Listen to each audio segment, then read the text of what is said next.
एवं बहनों नमस्कार, नमो नमः। आप लोग का संस्कृत संगम में स्वागत है। आप आज से प्रारंभ होने जा रहा है आपका कादम्बरी कथा मुखम। ठीक है, यह कादम्बरी कथा मुखम आपका जो है आपका यह श्री महाकवि श्री बाण भट्ट विरचित द्वारा विरचित कादम्बरी कथा मुखम है और इसकी राइटर हैं तारिणी झा। तारिणी झा का आप बुक ले लेंगे तो आप पूरी तरह से सही रहेगा। ठीक है, चलिए अब हम देखते हैं तारिणी झा के बुक आप लोग लिए रहेंगे तभी ये सेम टू सेम मिलेगा, नहीं तो जो है नहीं मिलेगा। और आप सबसे पहले ये वाला इधर कर दो। हाँ, आप लोग सबसे पहले पेज नंबर आप देखा जाए तो भूमिका आप खोलेंगे, पेज नंबर 1 ही है, भूमिका भाग 1 जब खोलेंगे तो सबसे पहले आपको देखने को मिलेगा। ठीक है, सबसे पहले मैं ऐसे आप देख लीजिए भूमिका लिखा गया है, आप भूमिका नंबर 1। ठीक है, और काव्य का स्वरूप है। सबसे पहले काव्य का स्वरूप देखेंगे और काव्य के शरीर का निर्माण शब्द और अर्थों से होता है। क्या होता है?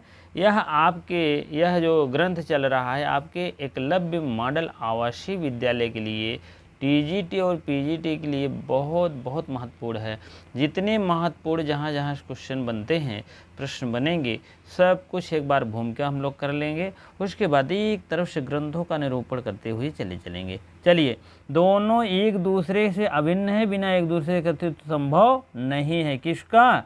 शब्द और अर्थ का, दोनों का। कवि और चक्रचूड़ामणि कालिदास ने रघुवंशम में कहा है प्रारंभिक श्लोक शब्द और अर्थ की एकता पार्वती परमेश्वर की उपमान बना करके और अटूट संबंध स्थिर रखा है। ठीक है, चलिए क्या बनाए हैं? अटूट संबंध बनाए। थोड़ा सा हम देखेंगे, अगर आप लोग जानना चाहेंगे तो अवश्य जान लीजिएगा। कहानी और मेरा हम लोग का क्या है, ये क्लू के माध्यम से थोड़ा सा बताने वाले हैं। आपका कानी उर मीन होता है, आपको बताएं। कानी उर का मतलब का नमस्कारात्मक होता है। ठीक है, कानी उर का मतलब होता है का से कादम्बरी, निशतकम, ओ से उत्तरामचरितम और रघुवंशम। इस सब में नमस्कारात्मक मंगलाचरण होते हैं।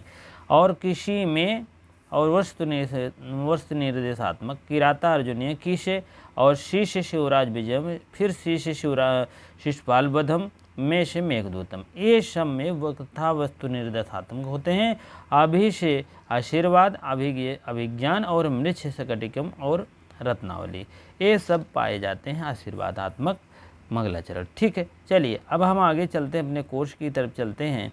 इसमें कह रहे हैं जो कालिदास है, महाकवि कालिदास चूड़ामणि में शब्द और अर्थ की एक बहुत बड़ी भूमिका निभाए हैं। पार्वती परमेश्वर और एकता उपमान बन करके अटूट संबंध स्थिर किया। मंगलाचरण नांदी को कहते हैं और क्या कहते हैं, नमस्कारात्मक इसमें रघुवंश में है। वागार्थाविव संपृक्तौ वागार्थ प्रतिपत्ते जगतः पितरौ वंदे पार्वती परमेश्वरम। ठीक है, वागार्थाविव आओ, वागार्थो होना चाहिए, यहाँ पर आपको जान लीजिएगा आयादि संधि पाया जाता है। चलिए, तो इसमें जो है और पितरौ में जान रहे हैं एक शेष द्वंद्व है, लिखा ही गया है। चलिए, तो कहने का मतलब यह मंगलाचरण जो है आप रघुवंशम में पहले एकदम मंगलम, रघुवंश महाकाव्यम 19 सर्ग है, पहले सर्ग पहला आपका मंगलाचरण का नंदी है। ठीक है, आचार्य इधर के बाद आप देखेंगे प्रतिपादन किया आचार्यों ने। और काव्य का लक्षण रमणीयार्थ प्रतिपादक शब्द काव्यम, ये शब्द रस गंगाधर ने कहा है। चलिए आगे चलते हैं, उसके बाद सुनते और उसके बाद जल्दी से चलते हैं। मंगलाचरण को ही नांदी कहते हैं और भरतवाक को अभिनेता। ठीक है, इसको आप देखेंगे।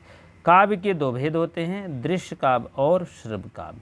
इसका निरूपण मैंने अभिज्ञान में किया है, देखेंगे भूमिका में और उत्तर रामचरितम में ही बहुत बढ़िया ढंग में किया है। चलिए, दो काव्य के भेद होते हैं, एक दृश्य काव्य और श्रव्य काव्य।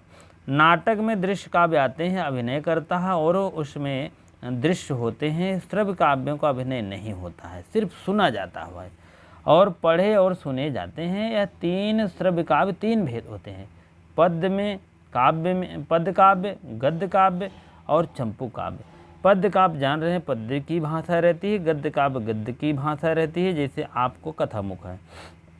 और उसके बाद आप चंपू जो होता है, यह देखिए मैंने लिखा है 50% गद्य होता है, 50% काव्य होता है, 50% गद्य होता है, 50% पद्य होता है। नहीं तो आप नल चंपू जब पढ़ाएंगे तो उसमें आप देखेंगे। ठीक है, चलिए उसके बाद हम चलते हैं अगले की तरफ चलते हैं, अगले पेज की तरफ चलते हैं। इसी प्रकार से अपना अपना निरूपण किए गए हैं। नगरार्य ये सब बहुत ज़्यादा इम्पोर्टेंट नहीं है। इसमें थोड़ा सा आप देखेंगे, किशुन से ले लीजिए, किशुन से किराता अर्जुन, शिशु शिशुपाल पदम और नश नैषधि तर्जन। 18, 20, 22, 18, 20, 22 हम करते हैं। ये क्या 18 क्या है, सर्ग है, इनमें 20 सर्ग है, इसमें 22 सर्ग। किशुन नैषधि चरित्र में आपको क्या हुआ, 22 सर्ग हैं। शिशुपाल पद में 20 हैं, किराता अर्जुनी में आपका 18 सर्ग हैं। ठीक है, ये सब भी जानते रहें। चलिए आगे बढ़ते हैं। ये देखिए, ये कहा गया है गीत ऋतु संहारम में खंड काम में कहा गया है, गीत तालुन अनुबंधम यदूप काव्यम इतिष्यते कहते हैं। गीत गोविंद आदि उपकाव्य कहते हैं। पद के 6 भेद होते हैं, एक मुक्तक, युगलक, गुणवती, प्रबद्धक, वर्णावली और करहाटक, ये लक्षण होते हैं। ठीक है, उसके बाद आप आगे चलते हैं। हम इसको आप बढ़िया से पढ़ लीजिएगा। आचार्यों ने कुछ और माना है, 5 भेद ही माने हैं, मुक्तक, युगलक और संदानितक, और इसी प्रकार विशेष तिलक भी कहते हैं और कलापक भी कहते हैं और कुलक इसके लक्षण हैं। ठीक है, तो चलिए ठीक है, अब आगे चलते हैं हम। और 5 भेद आप जान ही गए हैं। इसी प्रकार से ये देखिए, आख्यायिका, कथा और खंड और परिकथा, कथा लिखी। कहने का मतलब गद्य के 5 भेद, गद्य काव्य के 5 भेद होते हैं। कौन है, सबसे पहले आख्यायिका है और कथा है, और कादम्बरी कथा है, आपको खंड कथा भी है और परिकथा भी है, कथालिका। 5 भेद माने जाते हैं। और एक आख्यायिका जो है आत्मकथा के निकट होती है, नीचे है, कट गया है। चलिए आगे बढ़ते हैं हम। दंडी आदि रचनाओं में आचार्यों के अनुसार खंड कथा और अंतर्भाव गद्य और पद्य दोनों में मिलते हैं। कथा और आख्यायिका दोनों में मिलते हैं दंडी के काव्य।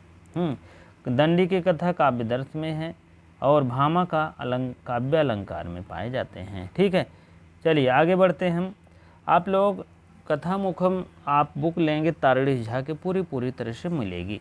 चलिए आपको निशान मारते चलिएगा, लगाते चलिए। कुलीन व्यक्ति कौन होता है, कुलीन व्यक्ति आप अपना गुण ही अपने आप ही कैसे करेगा। संस्कृत की रचनाओं में उच्छ्वासों में कहलाती है और उसके बाद नायक नहीं कहता। और कोई कुलीन व्यक्ति अपना गुण आप ही कैसे कहेगा, अपने आप नहीं कह सकता कहेंगे। बृहत कथा गुढ़ाद बृहत, गद्य पद्य दोनों में लिखी जाती है, ध्यान रखिएगा। पद्यात्मक जो होती है बुद्ध स्वामी और गद्यात्मक जो होती है सोमदेव और कथा कृत सागर। आख्यायिका, आख्यायिका के लक्षण आप देखिएगा। ये देखिए, शुभ संस्कृतानुकूल श्रव्य शब्दार्था पद वृताना और गद्येन युक्तादात अर्थ सो उच्छ्वास आख्यायिका मता। ठीक है, इस टाइप मत दिए हैं, अपना अपना आगे बढ़िए। बहुत ज़्यादा नहीं लेना देना है, मुख्य बातों को ध्यान देना है। ठीक है, जहाँ से प्रश्न उठते हैं अब आपको बता रहे हैं। ये देखिए, कथा के 3 भेद ही उल्लेख माने जाते हैं, परिकथा, शकल कथा और खंड कथा। हे अब इसमें अपने अपने राइटर अपने अनुसार दिए हैं आनंदवर्धन के अनुसार है 3, जान लीजिएगा। और हेमचंद्र क्या मान रहे हैं, हेमचंद्र जो है 10 भेद बताए गए हैं, ठीक है इसके। तो आप लोग अपना अपना मत मानते रहिए जो आचार्य कह रहे हैं।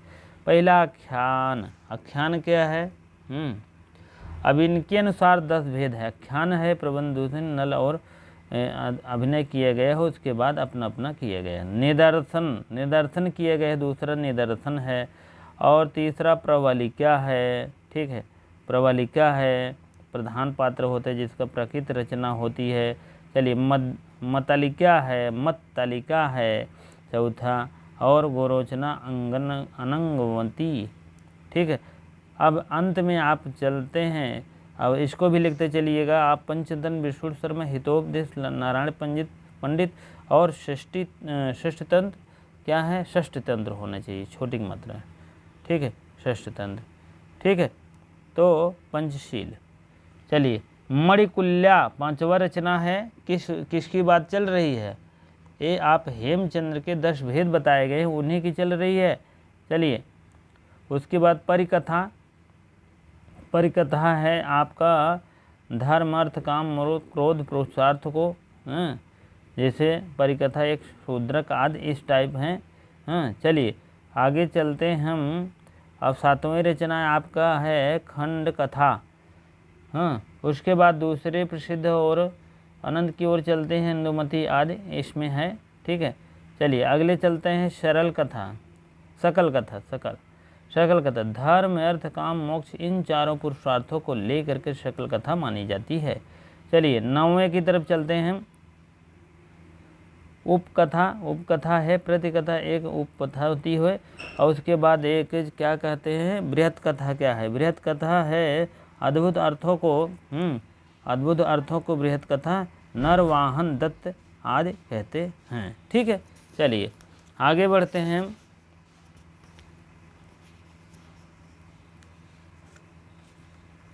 आगे बढ़ते हम। संस्कृत का विकास देखिए। पहले सबसे पहले गद्य भाषा से यत प्रत्यय जोड़कर गद धन यत हुआ, गद धन तब जाकर गद्य हुआ, चाहे गद्य लिखिए। और इसकी भाषा जो होती है गद्य बना, उसके बाद जो है गद्यार्थक शब्द पादों में गति शब्द प्रधान होती है, और उसके बाद इसका लय और छंद अत्यावश्यक होता है। उसके बाद लयात्मक और छंदोबद्ध दोनों होती है। काव्यादर्श में दिए गए हैं अपाद पद संतानोगतम, अपाद पद संतानोगद्यम काव्यादर्श ने दिया है, ठीक है। चलिए आगे बढ़ते हम।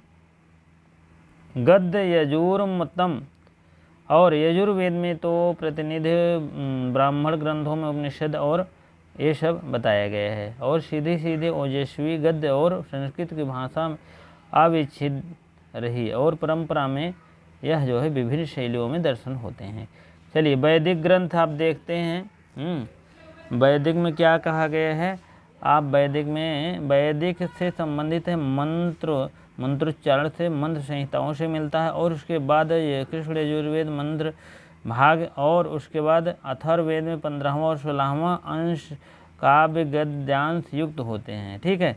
चलिए अब देखिए फटाफट चलते हैं ब्राह्मण ग्रंथों को लेकर के। ब्राह्मण ग्रंथ है, ब्राह्मण कर्मकांडों में मुख्य ऐसे विद्वान ऐसे हैं कि अपने विचार प्रकट किए हैं, उसके संकलन है। और ब्राह्मणों के पिछले भाग को क्या कहते हैं, आरण्यक कहते हैं। आरण्यक कह जाता है पिछले भाग को। और कर्मकांड के स्थान पर क्या होता है, ज्ञान कांड प्रधान होता है।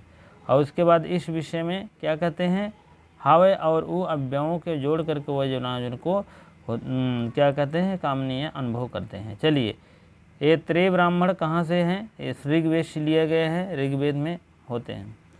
चलिए और उपनिषद ग्रंथ फटाफट देखते हैं। ईश्वर की जीव और प्रकृति के स्वरूप का वर्णन किया गया है। इसमें ज्ञान मार्ग और ब्रह्म की उपदेश दिया गया है। बृहदारण्यक और छंदोमय, तैतरी और कौशितकी ये सब ग्रंथ गद्य में है, ठीक है। और सबसे पहले गद्य का ही आया था। चलिए आगे देखते हैं। ज्ञानम उद्देश्यामि, ज्ञानम उद्देश्यामि यह तैत्तिरीय उपनिषद से लिए गए है। बहुत पूछता है यूजीसी में, इसमें तो हो सकता ना हो। प्राचीन महाभारत, विष्णु पुराण, भगवत पुराण आदि में उपलब्ध है। पौराणिक कथा आर्ष प्रयोग कहते हैं। इनमें कवियों को क्या कहते हैं? आर्ष कवि कहते हैं। ठीक है, चलिए ठीक है, चलिए आगे बढ़ते हैं हम। और उपनिषदों का गद्य क्या है? उपनिषदों का जो है सूत्रों का गद्य क्या है? सूत्र होता है, 2 सूत्र होते हैं। आप इधर देखिए, आप विभाजन किए गए हैं कल्प में क्या है? कल्प साहित्य विभाजन 2 किए गए हैं। कल्प सूत्र सूत्र और गृह सूत्र 2 में है। सर्वप्रथम हम बात करते हैं सर्वप्रथम इन सूत्रों के विषय में और सापेक्ष भी, और उसके बाद पाणिनीय अष्टाध्यायी की दृष्टिगोचर होता है, सूत्र शैली से होता है। उसके बाद इसमें से अधिक सागर में गागर को भरने के प्रयास किए गए हैं। और पाणिनि को सूत्र और जो है पाणिनि का जो सूत्र शैली है वह और यह शैली उत्कृष्ट बहुत माना गया है और निरुक्त और समझने के लिए यह प्रयास किए गए हैं। चलिए आगे बढ़ते हैं। तब क्या आता है? लौकिक शास्त्रीय ग्रंथ। लौकिक शास्त्री के अनुसार जान ही रहे हैं। और यह जो है विधिवत किए गए हैं और इसमें वैदिक शब्दकोश पर लिखा गया है। चलिए बहुत ज़्यादा नहीं इम्पोर्टेंट है, आगे बढ़ते हैं। चलिए आगे बढ़ते हैं। अब इसमें भी बहुत ज़्यादा नहीं है, ऊपर थोड़ा लिखा गया है, आप देख सकते हैं। भारवी क्या कहते हैं? भारवी और माघ और श्रीहर, ठीक है, रीत शैली थे। सर्वप्रथम चित्रालंकार का प्रयोग 15वें सर्ग में किरातार्जुन ने किया भारवी, और चित्रालंकार का प्रयोग माघ भी किए हैं 19वें सर्ग में शिशुपाल वध में, और श्रीहर्ष का नहीं इसमें है। ठीक, ये सब रीत शैली के माने जाते हैं। रीत शैली के जन्मदाता ऊपर लिख दीजिए, ये गलत है। ठीक है, चलिए अब यह जो है इसी टाइप में आप लोग इसको, जैसे ब्रह्म सूत्र शंकर भाष्य जो है स्वच्छंद था। ठीक है, स्वच्छ भाषा थी। प्रांजल एवं स्वच्छ भाषा कहने का मतलब, प्रांजल माने स्वस्थ भाषा। ठीक है, चलिए अब इस लौकिक साहित्य का साहित्यिक गद्य क्या है? लौकिक साहित्य जो होता है उसका गद्य का प्रभाव गद्य की दृष्टि से काव्यात्मक गद्य लेखन की परंपरा दंडी ने किया सबसे पहले, और गद्य का लेखन सुबंधु और बाण 3 लोग सबसे पहले शुरुआत की। दंडी का शब्द भी हम लोग कहते हैं, शब्द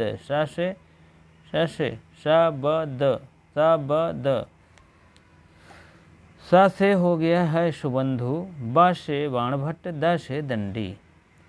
ठीक है, चलिए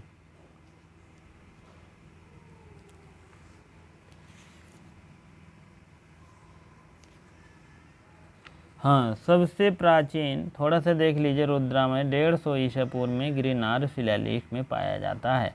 रुद्रदामन का कहने का मतलब सबसे प्राचीन शिलालेख है। उसके बाद आप आ जाइए, गद्य को बृहत्त्रय में क्या स्थान दिए गए हैं? श्री कीथ महोदय के अनुसार जो है कवित्रय कालक्रम दंडी का 600 ईसा पूर्व से प्रारंभ हुआ, सुबंधु का 600 से भी, और बाण का 700 से। बाण ऐसे लिख दीजिए, बाण कैसे होता है? बाण ऐसे होता है ना, बाण तो आप है देखिए ऐसे बनाएंगे तो बाण बन गया ना। बाण का जो तीर का भाग होता है आगे यही होता है, तो ऐसे कर देंगे तो आपका 7वें माना जाएगा। बाण का क्या है? 7वें ईस्वी में बाण का जन्म माना जाता है। ठीक है, चलिए आख्यायिका और कथा, गद्य और टीजीटी, ये सब पूछा गया था आपको, समझ लीजिए 13 में। बाण की क्रमिक रचनाएं माना गया था। ठीक, गद्य रचना। ठीक, सुबंधु और विरचित, वासदत्ता, बाणभट्ट, हर्षचरित कृतियाँ मानी जाती है। ठीक है, तो कहने का मतलब है इस प्रकार से सब लोग अपनी अपनी रचना दिए गए हैं सब राइटर की। विष्णु भारवी और विष्णुवर्धन कन्याकुब्ज नरेश बाणभट्ट जो है हर्षवर्धन आश्रित और हुइंसंग नामक चीनी यात्री के बौद्ध अभिलेखों से प्राप्त होता है और निर्विवाद था। और बाण और दंडी और सुबंधु जो है समस्याओं का समाधान करते थे। चलिए, दंडी की रचनाएं क्या है आप देख लीजिए। दंडी को का जीवन वृत्त। कृतार्जुनीयम महाकाव्य रचयिता भारवी के पपौत्र थे। कौन थे? भारवी के। उनके माता के नाम जो है गौरी और वीरदत्त था और बचपन में मर गए। और एक बार दंडी का जन्मभूमि कांची था। आधुनिक काजीराम चालुक्य वंशी नरेश ने आक्रमण किए, तब ये कांची छोड़ करके इधर उधर भटकने लगे। नरसिंह जो है प्रथम से कांची को जीत लिए। कांची लौट कर आए। जब कांची में स्थित रूप से रहने के लिए उन्होंने प्रयास किया, तब वह अपने ग्रंथों की वहाँ पर रचना की है। ठीक है, दंडी का इसी प्रकार से देख लीजिए। समय क्या है? दंडी की समय जो है 600 ईसा पूर्व माना जाता है। ठीक है, 600। और दशरथ कुमार पूर्व पीढ़ी के दौर था ना, प्रथम उच्छ्वासों में और निशास्त्र में भी 6वीं शताब्दी का उल्लेख किया है। और इसी प्रकार से चलिए आगे बढ़ते हैं।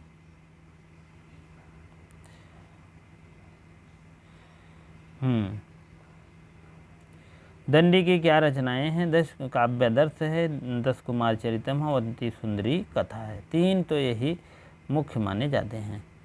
ठीक है, और उसके बाद आपको राजा भोज 1000 ईसा पूर्व, श्रृंगार प्रवास और द्वि संधान पद्मिका और अवंती की सुंदरी कथा तीसरी रचना मानी जाती है। चलिए आगे बढ़ते हैं। वाल्मीकि, व्यास, सुबंधु, गुणाढ्य, शूद्रक, भास, प्रोसेन और क्या कालिदास, नारायण, मयूर, बाण एक का नामोल्लेख स्पष्ट रूप से हुआ। ठीक है, उसके बाद जो है दंडी का समय जो है प्रथम शताब्दी का उत्तरार्ध मानना उचित है और 7वीं शताब्दी के पूर्वार्ध जो है बाणभट्ट का माना जाता है। जब ऐसे बाण ऐसे बनाएंगे तो ऐसे बाण बन गए ना, तो पूर्व इधर का भाग क्या कहते हैं? पूर्वार्ध कहते हैं, इधर का उत्तरार्ध, तो पूर्वार्ध माना जाता है। ठीक है, चलिए अब इसको भी देख लीजिए। दंडी का 6वीं शताब्दी में, बाण का 7वीं शताब्दी के पूर्वार्ध, भवभूत का 7वीं शताब्दी के उत्तरार्ध, सुबंधु का 7वीं शताब्दी के उत्तरार्ध, ये सब भी जानते रहें। अवंती सुंदरी कथा दंडी और उदयन सुंदरी कथा सोढ़ल।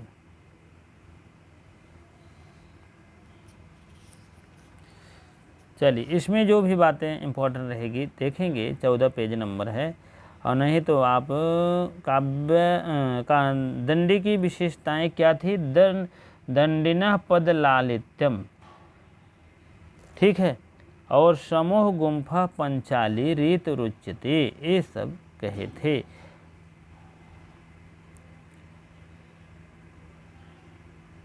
और दंडिना पद लालित्य जो है कौन कहा? उद्भट्ट कहे हैं। बहुत पूछा जाता है दंडिना पद लालित्यम, ये यही सब तो आएगा, समझ लीजिएगा, यही सब आएगा, बहुत ज़्यादा और डिफ़िकल्ट में नहीं आएगा। दंडिना पद लालित्य कौन कहे हैं? 4 राइटर दे देंगे, उसके बाद आपको बताना पड़ेगा। उसके बाद ओजः समास भूयश त्वमेतम त्वम एतम गद्यश जीवितम, वामन ने कहा है। इसको भी नोट कर लीजिए, नोट बनाते चलिए फटाफट। ठीक है, अब सुबंधु का जीवन परिचय है। इसी प्रकार से सबका अलग अलग जीवन परिचय है। ठीक है, सुबंधु को देख लेते हैं। ठीक है, सुबंधु का जीवन परिचय जो है, सुबंधु का जीवन परिचय हाँ, सुबंधु का जीवन परिचय है, जीवन वृत्त है।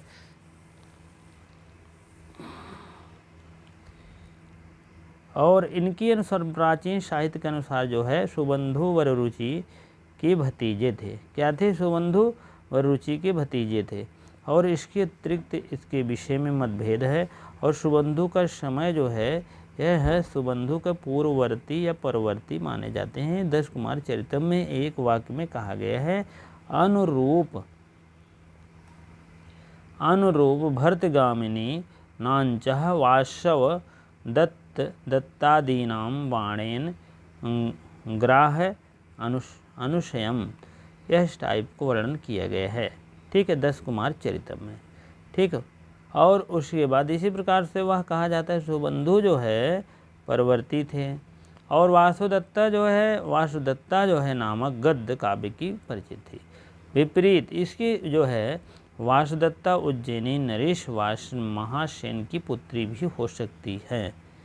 ठीक है, चलिए आगे बढ़ते हैं हम। सुबंधु को जो है और ज़्यादा नहीं है, इसके बाद आप सुन लीजिए सुबंधु की कृति क्या है, इसके विषय में आप देखेंगे। कृति मीन इनकी रचना क्या है। सुबंधु केवल एक ही वासुदत्ता पे उपलब्ध है। वासुदत्ता जो है एक काल्पनिक कथा है। उज्जैनी नरेश महासेन की पुत्री, ऐतिहासिक वासुदत्ता से कोई संबंध नहीं था। वासुदत्ता एक राजकुमारी वासुदत्ता की कथा है। और राजकुमार कंदर्प केतु जो है स्वप्न से उसका दर्शन जो है मिलता है और उसमें जो है मिलने के लिए चल पड़ता है। एक दर्शन मतलब स्वप्न में दर्शन होता है स्वप्न में, और उसको मिलने के लिए वहाँ पर चल पड़ता है। और राजकुमारी कंदर्प केतु स्वप्न का जो है दर्शन मुग्ध हो करके वह वासुदत्ता अपनी दासी कंदर्प पता लगाने के लिए भेजा। तब क्या हुआ, वासुदत्ता के पिता जो है पिता की सेना दोनों को पीछा किया। ठीक है, और वह एक निषिद्ध वन में पहुँचे। वासुदत्ता पत्थर के रूप में परिवर्तित हो गई। वह कंदर्प हेतु आत्महत्या करने के लिए उद्यत हो गई। इतने में ही आकाशवाणी होती है, तुम्हारा मिलन अवश्य होगा प्रिया, उसके बाद जो है आत्महत्या ना करो। इसी प्रकार से दुखमय एक जीवन व्यतीत करना वासुदत्ता के लिए जो है बहुत जो है वासुदत्ता तुरंत जीवित हो उठी। और तब क्या हुआ, दोनों को सुख में पुनर्जीवन मिला। तब क्या हुआ, सुबंधु की क्या विशेषताएं थी आप लोग थोड़ा सा देखते चलें। सुबंधु की गौड़ी रीत होती है और प्रबंध काव्य में ज़्यादा लिखे थे और सूक्ष्म पौराणिक ग्रंथों से मिलता है, शब्दकोशों से मिलता है। ठीक है, थोड़ा सा और सुबंधु की बात होगी, उसके बाद बाण की चर्चा कल होगी। ठीक है, चलिए देखिए उत्तम काव्य, मध्यम काव्य, अधम। उत्तम काव्य को होता है ध्वनि होती है, और गुणीभूत को व्यंग काव्य कहते हैं। आप क्योंकि बीजीटी पढ़ रहे हैं, शब्द चित्र और अर्थ चित्र दोनों होता है मध्यम काव्य का। चलिए अब तो ये तो ऐसे था एडवर्टाइज के रूप में। अब उसके बाद आपका समझ लीजिए, यहाँ पर आपको लेखक बड़े गौरव से उनके प्रत्येक अक्षरों को श्लेष माना है और अतिशयोक्त विरोधाभास और अनुप्रास उत्प्रेक्षा अलंकारों की भरमार थी।